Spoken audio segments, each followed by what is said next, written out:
આજે આપણે બનાવીશું મિસળ પાવ।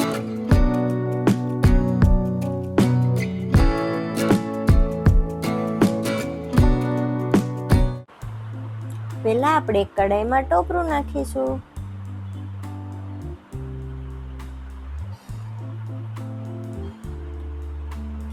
પછી એને શેકી લેશું।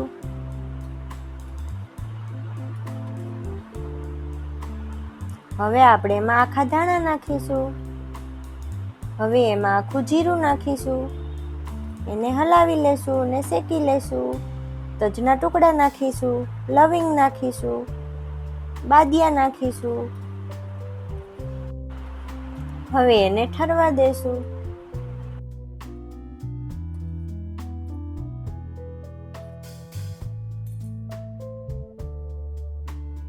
એક કઢાઈમાં તેલ નાખીશું,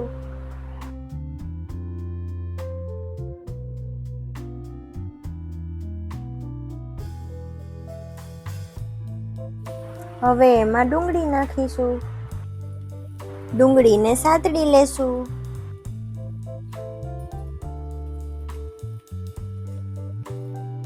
પછી એમાં લાલ મરચું, આખું લસણ અને લીલી મરચી નાખીશું।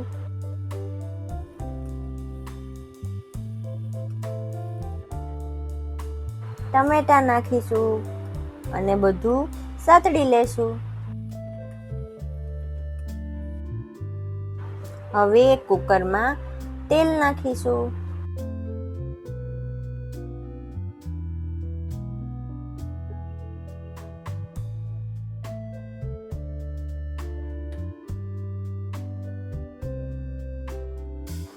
રાઈ નાખીશું, જીરું નાખીશું, હિંગ નાખીશું અને લીલો લીમડો નાખીશું।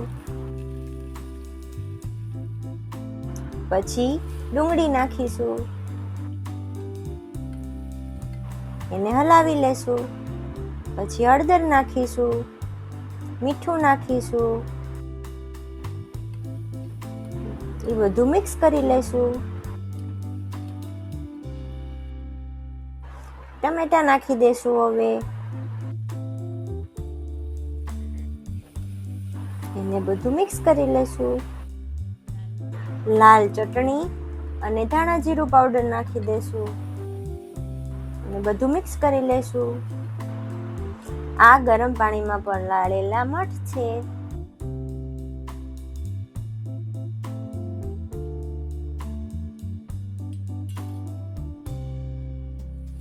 હવે એ પાણી અને મઠ કુકરમાં નાખી દેશું, કુકર બંધ કરી દેશું અને 5-6 સીટી પડવા દેશું। આપણે હવે જે ઠંડો કરવા મૂક્યો તે શેકેલો મસાલો અને જે ટમેટા ડુંગળીનો સાતળેલો મસાલો બધું મિક્સચરમાં મિક્સ કરી દેશું અને થોડુંક પાણી નાખીને ક્રશ કરી લેશું।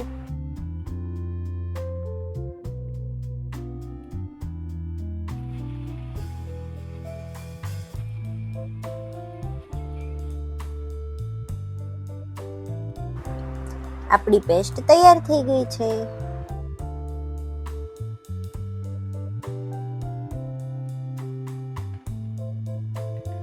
આપણા મઠ જે આપણે કુકરમાં બાફવા મૂક્યા હતા એ પણ તૈયાર થઈ ગયા છે। હવે આપણે કઢાઈમાં તેલ નાખીશું, તેમાં લાલ મરચું પાવડર નાખીશું અને આ જે પેસ્ટ ક્રશ કરેલી હતી તે નાખીશું।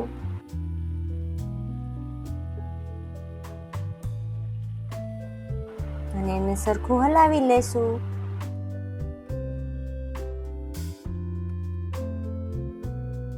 જો કેવો મસ્ત લાલ કલર આવી ગયો ને। હવે મીઠું નાખીશું। હવે જે કુકરમાં મઠ બાફ્યા હતા એ બધું મિશ્રણ આમાં નાખી દેશું।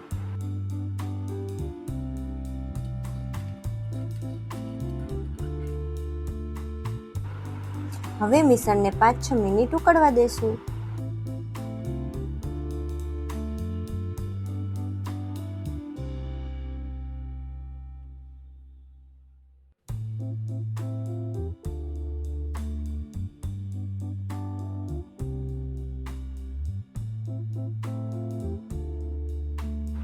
આપણું મિશ્રણ તૈયાર થઈ ગયું છે. હવે જે એમાં ઉપર તેલ દેખાય છે એ તરી આપણે એક તપેલીમાં કાઢી લેશું.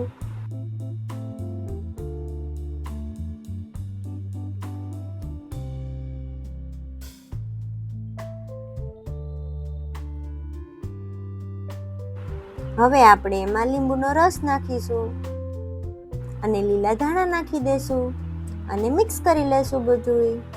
આપણું મિશ્રણ તૈયાર છે.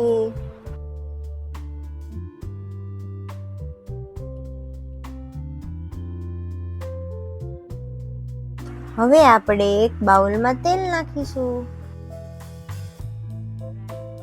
રાઈ નાખીશું, જીરું નાખીશું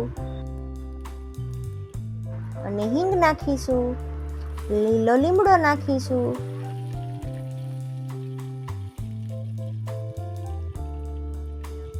અને મગ બાફેલા નાખીશું અને હળદર નાખીશું અને મિક્સ કરી લેશું બધું.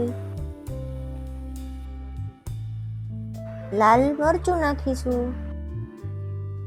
ધાણા જીરું પાવડર નાખીશું, મીઠું નાખીશું અને લીંબુનો રસ નાખીશું. સરખી રીતે બધું મિક્સ કરી લેશું. લીલા ધાણા નાખી દેશું. આપણા વઘારેલા મગ તૈયાર છે.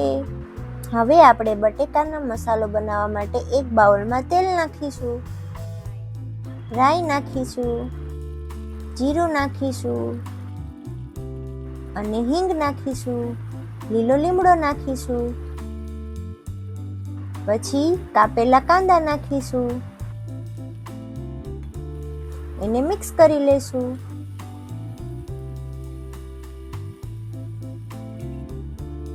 હળદર નાખીશું, મીઠું નાખીશું અને બધું મિક્સ કરી લેશું. લીલી મરચી નાખીશું.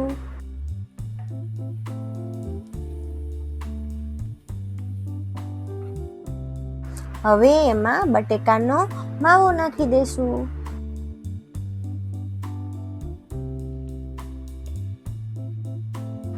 એને સરખી રીતે ભેળવી લેશું.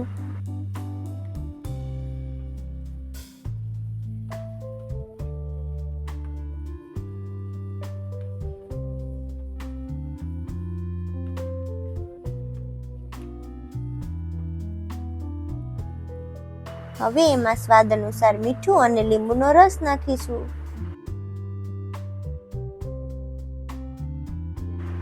ઉપરથી લીલા ધાણા નાખીશું અને બધું મિક્સ કરી લેશું.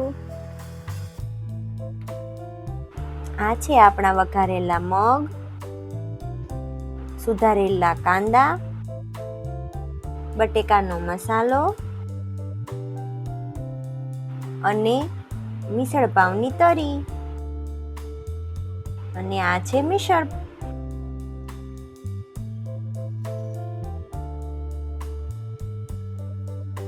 હવે આપણે લઈ લીધા છે પાઉં.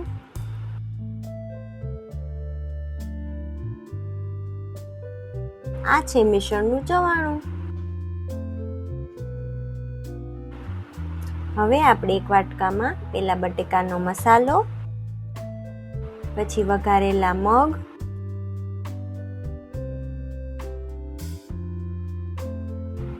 પછી ચવાણું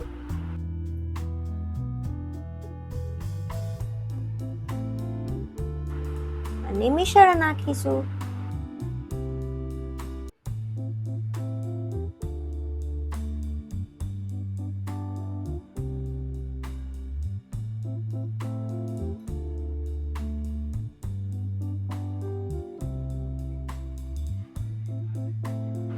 હવે એમાં ઉપરથી તરી નાખીશું.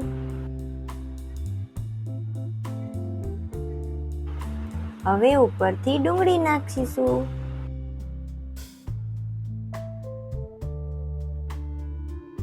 અને લીલા ધાણા નાખીશું.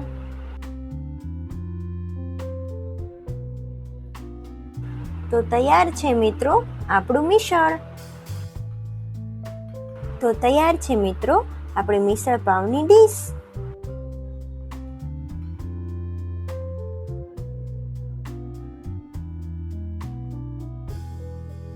જો મિત્રો તમને મારી આ રેસીપી ગમી હોય તો વિડીયોને લાઈક કરો, શેર કરો, કોમેન્ટ કરો અને હાઈપ કરો. આવી નવી રેસીપી જોવા માટે મારી ચેનલને સબસ્ક્રાઈબ કરવાનું ભૂલતા નહીં. અને મિત્રો તમને કેવી રેસીપી ગમે છે એ મને કોમેન્ટ કરીને જણાવજો. Thank you for watching.